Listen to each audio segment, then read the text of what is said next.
नमस्कार दोस्तों।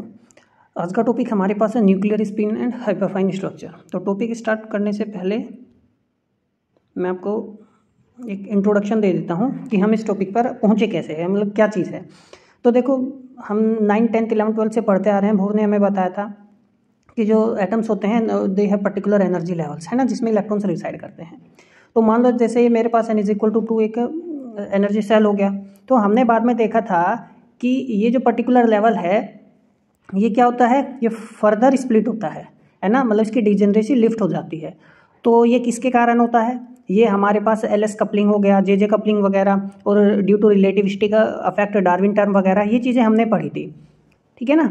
तो ये मेरा फर्दर स्प्लिट हो जाता है। तो ये मेरा एक तरीके से इलेक्ट्रॉनिक अफेक्ट ही तो है, इलेक्ट्रॉनिक स्प्लिटिंग मेरा एक तरीके से यहाँ पे हो रहा है, ठीक है ना।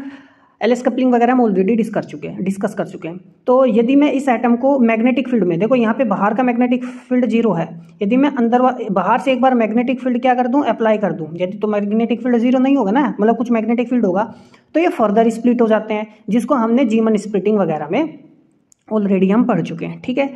लेकिन हमें क्या करना है, मैं अब यहाँ पे बाहर का मैग्नेटिक फील्ड अप्लाई नहीं कर रहा हूँ, है ना। हमने क्या देखा, जब हम हाईली रिजोल्व इंस्ट्रूमेंट का इस्तेमाल करते हैं तो हम पाते हैं कि ये जो एनर्जी लेवल्स हैं फर्दर स्प्लिट हैं, ठीक है।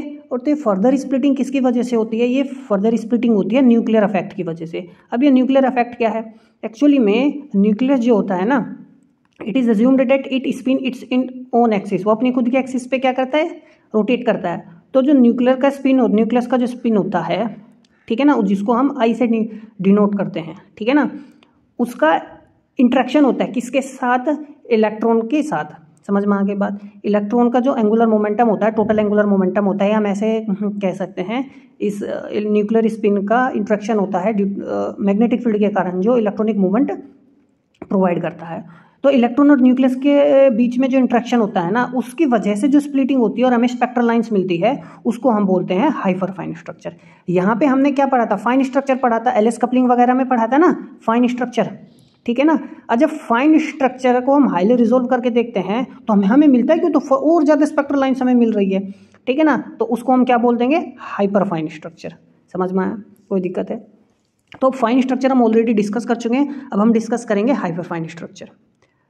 तो पेन को मैं थोड़ा सा क्या कर लेता हूँ, छोटा कर लेता हूँ। आइए डिस्कस करते हैं।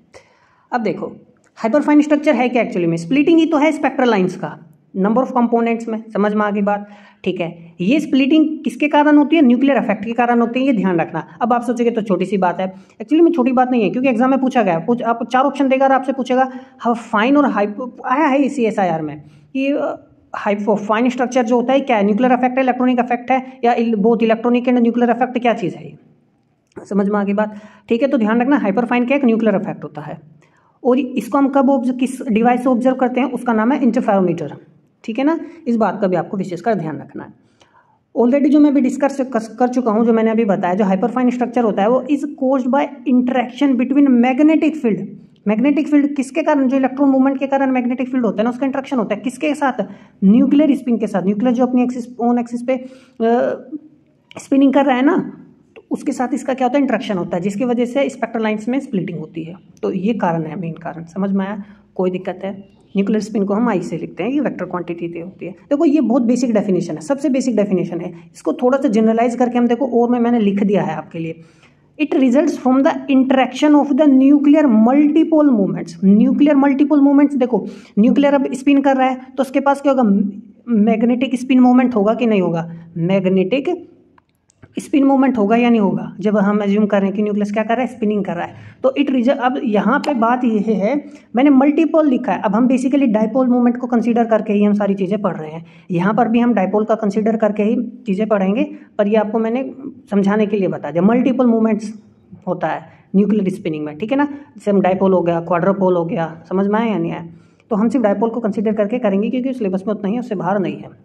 You will study that in maybe probably in your PhDs, ठीक है, या रिसर्च वगैरह में आप उस चीज़ को पढ़ोगे, हो सकता है MSc में पढ़ लो, तो मुझे नहीं लगता वहाँ पे आप भी इस चीज़ को डिस्कस करोगे। तो पर हमें बेसिक समझना है, तब वो जो चीज़ उसी से सारी चीज़ें कवर हो जाएंगी। तो कोज में बता रहा था ना, ध्यान से देखो, it results from the interaction of nuclear multiple movement. तो मल्टीपल मूवमेंट के इंटरेक्शन होता है। अब देखो, मोनोपोल को छोड़कर बात का ध्यान रखना, जो अंदर से इलेक्ट्रिक और मैग्नेटिक फील्ड जनरेट हो रहा है ड्यू टू इलेक्ट्रॉन मोमेंटम। यहाँ ध्यान से देखना, इलेक्ट्रिक फील्ड का भी कंसेप्ट इसमें लेगा। ये थोड़ा सा जनरलाइज्ड डेफिनेशन है, और सॉरी जनरलाइज्ड कोज है, कारण है किसके कारण हाइपरफाइन स्ट्रक्चर होता है, तो इस बात का ध्यान रखना।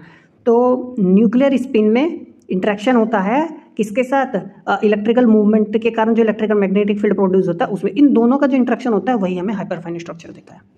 कोई डाउट है?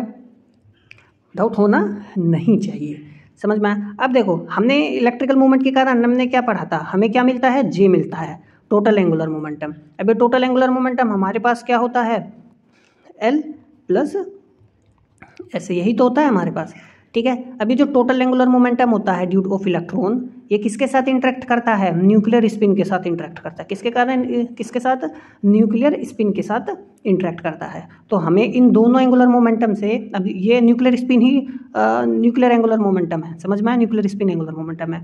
तो इन दोनों के इंटरेक्शन से ही हमें क्या मिलता है, total angular momentum of an atom, ठीक है ना। ये हो जाएगा मेरे पास न्यूक्लियस की स्पिन के कारण, ये हो जाएगा इलेक्ट्रॉन का टोटल एंगुलर मोमेंटम। समझ में आ गई बात? कोई डाउट है? ठीक है। अब एक बात बेसिकली मैं आपको यहाँ पे बता दूँ, अब कंफ्यूज मत होना। काफ़ी बुक्स में या वगैरह में देखो इस चीज़ को ऐसे लिखा है, हमने देखो क्या लिखा, ठीक है, हमने तो लिखा I प्लस जे, ठीक है ना। लेकिन कुछ बुक्स में क्या लिखेंगे, स्पिन को वो लिखेंगे S फॉर स्पिन, और स्पिन किसका, न्यूक्लियस का, ठीक है ना। और ये स्पिन एंगुलर मोमेंटम किसका, इलेक्ट्रॉन का। मतलब इस तरीके से टोटल एंगुलर मोमेंटम को भी ऐसे मान लिया, और इलेक्ट्रॉन का है, और हमें ये टोटल मिल गया। टोटल को हम वो कुछ भी डिनोट ऐसे सिंपली ऐसे भी डिनोट कर सकते हैं। तो घबराना नहीं है कि पता नहीं क्या दी थी, बस आपको समझना है बेसिक चीज़। कोई डाउट है? ठीक है। तो एक एग्जाम्पल के रूप में हम देख सकते हैं यहाँ पे, ठीक है, कि n इज इक्वल टू हमारे पास कितना है यहाँ पे, n इज इक्वल टू क्या है, 6। अब n इज इक्वल टू 6 है तो l का वैल्यू कहाँ तक जाएगा, l का वैल्यू 0 से लेके 5 तक जाएगा, है ना, 0 से लेके 5 तक जाएगा। तो 0 के लिए तो 6s होगा, और l इज इक्वल टू 1 के लिए क्या होगा, p होगा। समझ में आया? तो l इज इक्वल टू 2 के लिए d होगा, l इज इक्वल टू 3 के लिए f होगा। उसके लिए देखो n को ना फर्दर होते हैं वो, लेकिन वो उसको ना यहाँ पे शो नहीं किया है बिल्कुल भी, सिर्फ हमने l इज इक्वल टू 0, ठीक है, और l इज इक्वल टू 1 के लिए हमने इसको कंसीडर किया है। अब ध्यान से देखना, अब देखो फाइन स्ट्रक्चर में क्या होता है। अब यहाँ पे मेरे पास l इज इक्वल टू 0 है। अब इस सेल में कोई इलेक्ट्रॉन होगा जिसका स्पिन एंगुलर मोमेंटम कितना होगा, 1/2 होगा, तो l और s को जोड़ के मेरे पास j आ जाएगा, ठीक है। उसी तरीके से यहाँ पे l इज इक्वल टू 1 है, तो देखो s मेरे पास कितना होगा, 1/2 होगा स्पिन एंगुलर मोमेंटम। इन दोनों को जोड़ेंगे मैक्सिमम वैल्यू आ गई, इन दोनों को घटाएंगे मिनिमम वैल्यू आ गई, और इनके बीच में भी यही है, मतलब ये 2 ही वैल्यू आएंगी और होगी नहीं। मैंने जे निकालना बता रखा है आपको, ठीक है ना। l इज इक्वल टू 1 है और s इज इक्वल टू मेरे पास कितना है, 1/2 है, तो जे की वैल्यू क्या आएगी, ठीक है ना। समझ में? अब देखो इसे ही हम फाइन स्ट्रक्चर बोलते हैं, ये ऑलरेडी हम डिस्कस कर चुके हैं।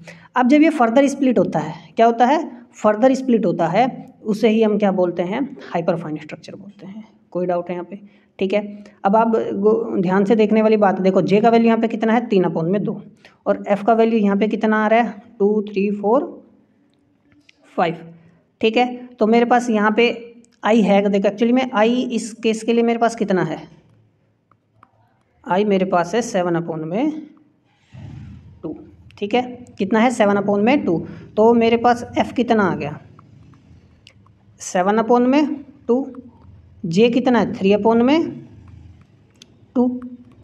तो मैक्सिमम वैल्यू कितनी आ गई मेरे पास, 5, है ना, और मिनिमम वैल्यू कितनी आएगी, 7/2, माइनस कर देंगे, कितनी आ गई, 2। तो मिनिमम वैल्यू में एक एक जोड़ते जाओ और मैक्सिमम वैल्यू तक पहुंचो, तो 2, 3, 4, 5 ऐसे तो निकालते हैं, ठीक है। तो ये फर्दर स्प्लिट हो गया। इसी तरीके से यहाँ पे भी है, ठीक है।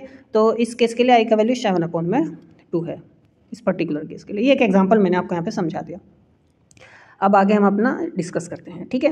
अब देखो न्यूक्लियर स्पिन क्या है, हमने जब एक एटम कंसिडर करो, एक एटम है, consider an atom spinning about its own axis, या हम इसको यहाँ पे न्यूक्लियस है ना, मतलब न्यूक्लियस समझा गया है जो स्पिन कर रहा है एटम, तो बस बेसिकली समझाने के लिए लिख दिया, ठीक है। तो intrinsic spin angular momentum of I हो गया, ठीक है। न्यूक्लियर स्पिन क्वांटम नंबर क्या होगा, ये होगा। देखो क्वांटम नंबर है, न्यूक्लियर स्पिन क्वांटम नंबर, ये मत सोचना इसका ये मैग्नीट्यूड है, हाँ गलती मत करना, इसके मैग्नीट्यूड को हम मॉडुलस इस तरीके से लिखेंगे, ठीक है ना। तो intrinsic spin angular momentum of atomic nuclear, जिसको न्यूक्लियर स्पिन कहा जाता है, वो ये हो गया। आई क्या गया, न्यूक्लियर स्पिन क्वांटम नंबर माना गया है। तो मैग्नीट्यूड हमारे पास क्या होगा, न्यूक्लियर एंगुलर मोमेंटम का मैग्नीट्यूड क्या होगा, ये होगा। समझ में आया, ये बेसिकली हम जानते हैं। अब जैसे हम ऑर्बिटल एंगुलर मोमेंटम को किससे का